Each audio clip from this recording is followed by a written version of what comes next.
झाकून ठेवलीये. एवढंच काय तर स्वराज्याच्या दोन्ही राजधान्या राजगड आणि रायगड माझ्याच बुरजावर आहेत.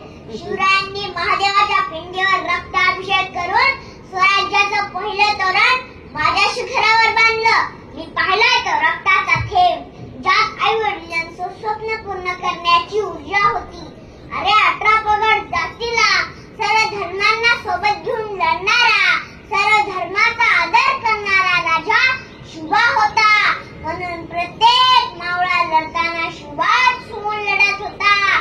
मी पाहिले अफजल खान शिवरायांना मारायला चालून आला होता. पाठीवरती वार करून त्याने दगा केला होता. पण शिवरायांनी त्याची चाल ओळखली, विछवा बाहेर काढला. अफजलला टरा फडला. अफजलला मोठ्याने ओरडला, दगा दगा दगा. हे ऐकून सय्यद बंडा शामियाने घुसला. त्याला समोर शिवा दिसला. त्याने शिवरायांवरती वार केला, पण शिवा मागे धावून आला. ज्या हाताने वार केला तो हातच कापून बाजूला केला. म्हणून म्हणतात होता शिवा म्हणून वाचला शिवा.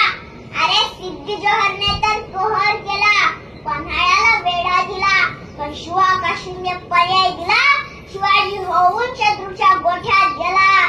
मी पाहिलं त्या शिवा काशीतला. शिवाजी होऊन शिवरायांसाठी मरताना, मृत्यूच्या दारातही जय शिवराय म्हणताना. मी पाहिलं बाजी प्रभूंना 300 मावळे घेऊन घोर खिंडीत लढताना, स्वतःचं रक्त राजासाठी वाहताना. शत्रूचे वार अंगावर झेलताना मी पाहिलंय. तरीही बाजींची तलवार शत्रूचे मुंडके कापत होती आणि राजा सुरक्षित पोचावे ही काळजी मनात होती.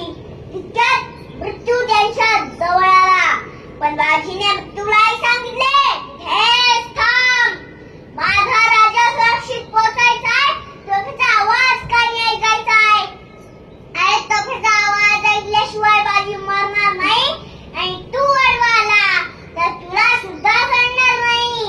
ये अहो काय तिथेच थांबला. बाजी लढण्यात रमला. इतक्यात तोफेचा आवाज कानी आला.